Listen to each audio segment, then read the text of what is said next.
Breaking news చూస్తున్నాం. నర్సరావుపేట మాజీ MLA Gopireddy శ్రీనివాసరెడ్డిపై real estate వ్యాపారి లక్ష్మణ్ నాయక్ ఎస్పీ మల్లికా కర్కికి ఫిర్యాదు చేశారు. వెంచర్ అనుమతుల కోసం వివిధ దశల్లో తన దగ్గర కోట్లు తీసుకున్నారని ఫిర్యాదు చేశారు. తనకు న్యాయం చేయాలని అధికారులను వేడుకున్నారు.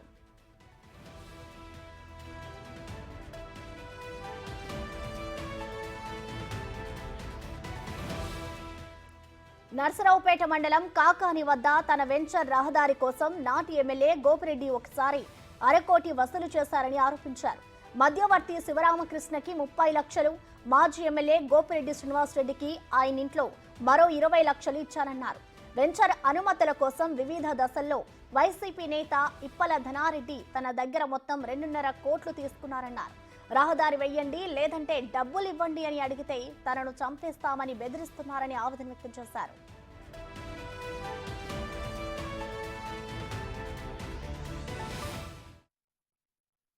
దానారెడ్డి గారు ఏమన్నారంటే, నువ్వు రేపు మొత్తం ల్యాండ్ రిజిస్ట్రేషన్ అయిన తర్వాత రిజిస్ట్రేషన్ చేసుకున్న తర్వాత డబ్బులు కట్ చేసుకుని ఇద్దు అని చెప్పేసి అంటే, నా దగ్గర డబ్బులు లేవండి అంటే, లేదు ఎలాగన్నా మనం నడిపించుకోవాలి కాబట్టి నేను బయట నుంచి డబ్బులు ఒక 50 లక్షలు వడ్డీకి తీసుకొచ్చాను, 5 రూపాయల వడ్డీకి.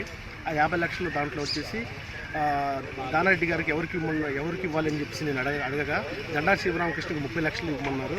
ఆ తర్వాత 20 లక్షలు వచ్చేసి ఎమ్మెల్యే గారి చేతిలో ఇచ్చాను, ఎమ్మెల్యే గారి వాళ్ళ ఇంట్లో ఎమ్మెల్యే గారికి ఇచ్చాను. ఈ పంచాయతీ చేసింది కూడా ఎమ్మెల్యే గారు 50 లక్షలకి. ఆ పంచాయతీ అయిపోయిన తర్వాత నుంచి దానారెడ్డి గారికి ప్లాట్ లెక్కన రిజిస్ట్రేషన్ చేస్తానని నాతో కమిట్మెంట్ ఇచ్చారు. అతని పేరు మీద మళ్ళీ ఒక 35 లక్షలు పెట్టి నేను ఎల్పీ నెంబర్ తీసుకురావడం జరిగింది. ఆ ఎల్పీ నెంబరు తీసుకొచ్చిన తర్వాత అడ్డం తిరిగేసి నేను రిజిస్ట్రేషన్ చేస్తే మొత్తం చెప్పుకోమని చెప్పేసి అడ్డం తిరిగాను. నాకు 80% నేను కస్టమర్ దగ్గర నుంచి నాకు ఎక్కువ ప్రెజర్ ఉంది. కస్టమర్లు అందరూ నా మీద చాలా ప్రెజర్గా ఫీల్ అవుతున్నారు. సో నేను అదే విధంగా ఏంటంటే నేను కూడా చాలా సూసైడ్ చేసుకోవాలంత దారుణంగా ఫిక్స్ అవుతున్నాను. 80% మీడియా సందర్భంలో నేను కోరుకునేది ఏంటంటే, నాకు న్యాయం జరగవలసిందే కోరుకుంటున్నాను. దానారెడ్డి గారు ఏదైతే కమిట్మెంట్ ఇచ్చారో ఆ కమిట్మెంట్ ప్రకారం ముందుకెళ్తే అన్నీ మంచి జరిగిద్దని మనస్ఫూర్తి కోరుకుంటున్నాను.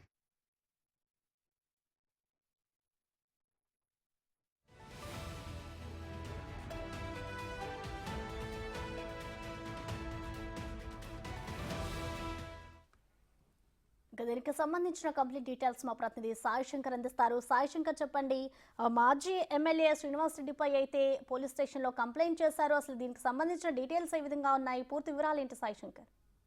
ప్రధానంగా గత ప్రభుత్వానికి సంబంధించినటువంటి అంశాల్లో ఇటు ఎమ్మెల్యేలు కానీ మంత్రులకు సంబంధించినటువంటి అంశాలకు సంబంధించి వరుసగా పోలీసులకైతే ఫిర్యాదులు అందుతున్నటువంటి పరిస్థితులు ఉన్నాయి. కొంతమంది తమకు సంబంధించినటువంటి భూములు ఆక్రమించారనే విధంగా కంప్లైంట్లు చేస్తుంటే, కొంతమంది వసూళ్లు అంటే ఏ వ్యాపారం చేసుకోవాలన్నా కూడా కంపల్సరిగా ఆ స్థానిక ఎమ్మెల్యేకి కానీ లేకపోతే మంత్రికి కానీ ముడుపులు చెల్లించామనే విధంగా కూడా అనేక మంది అయితే ఫిర్యాదులు చేస్తున్నటువంటి పరిస్థితి ఉంది. ప్రస్తుతం మా గోపిరెడ్డి శ్రీనివాసరెడ్డికి సంబంధించినటువంటి అంశంలో నర్సరావుపేటలో నిన్న నిర్వహించినటువంటి మీకోసం కార్యక్రమంలో పల్నాడు జిల్లా ఎస్పీ మల్లికా కార్కి ఈపూరు మండలం ఉడిచెర్లకి చెందినటువంటి రియల్ ఎస్టేట్ వ్యాపారి లక్ష్మీ నాయక్ కంప్లైంట్ చేయడం జరిగింది. ప్రధానంగా తాను నర్సరావుపేట మండలం కాకాని వద్ద ఒక వెంచర్ వేయడం కోసం, ఒక రహదారి కోసం 50 లక్షల రూపాయలు వసూలు చేశారనే విధంగా కూడా ఆయన అయితే ఈ ఫిర్యాదులో పేర్కొన్నటువంటి పరిస్థితులు ఉన్నాయి. ఇదంతా కూడా మధ్యవర్తి అయినటువంటి శివరామకృష్ణకి 30 లక్షలు ఇచ్చినట్లు చెప్పారు. అదేవిధంగా గోపిరెడ్డి శ్రీనివాసరెడ్డికి డైరెక్ట్ గా వారి ఇంటికి వెళ్ళి 20 లక్షలు ఇచ్చినట్లు కూడా ఆయన చెప్పినటువంటి పరిస్థితులు ఉన్నాయి. వెంచర్ అనుమతి కోసం వివిధ దశల్లో కూడా దానారెడ్డి అనే ఒక వ్యక్తి, వైసీపీకి సంబంధించినటువంటి దానారెడ్డి తన దగ్గర మొత్తం 2.5 కోట్లు కూడా తీసుకున్నట్లు కూడా ఆయన అయితే ఈ ఫిర్యాదులో చెప్పినటువంటి పరిస్థితి ఉంది. ప్రస్తుతానికైతే ఆ డబ్బులన్నీ కూడా ఇప్పించాలనే విధంగా వాళ్ళు కోరుతున్నటువంటి పరిస్థితులు ఉన్నాయి. ఎందుకంటే ఈ డబ్బులన్నీ ఇచ్చినా కూడా తమకు జరగాల్సినటువంటి పనులు అయితే ఎక్కడా కూడా జరిగినటువంటి పరిస్థితి లేదు. ఓన్లీ అక్రమంగా వసూళ్లు మాత్రమే జరిగాయనే విధంగా కూడా లక్ష్మణ నాయక్ అనేటటువంటి వ్యాపారి, రియల్ ఎస్టేట్ వ్యాపారి అయితే ప్రస్తుతం పల్నాడు జిల్లా ఎస్పీకి అయితే ఫిర్యాదు చేయడం జరిగింది. ఈ ఫిర్యాదుతో ప్రస్తుతం నర్సరావుపేటకు సంబంధించినటువంటి అంశాల్లో ఎలాంటి అక్రమాలు జరిగాయనే దానికి సంబంధించినటువంటి అంశాలు కూడా ప్రస్తుతం వెలుగులోకి వస్తున్నటువంటి పరిస్థితి ఉంది.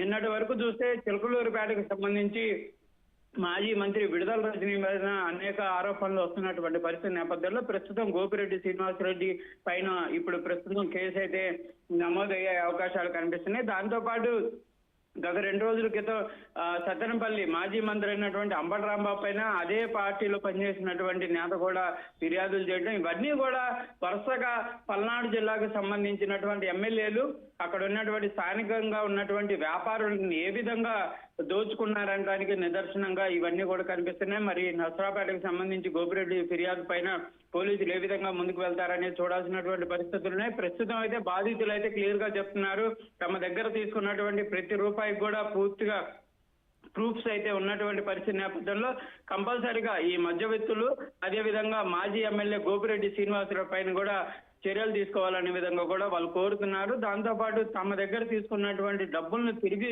తమకు ఇప్పించాలనే విధంగా కూడా వాళ్ళైతే ఫిర్యాదు చేస్తున్నటువంటి పరిస్థితులు ఉన్నాయి. Right, thank you Sai Shankar.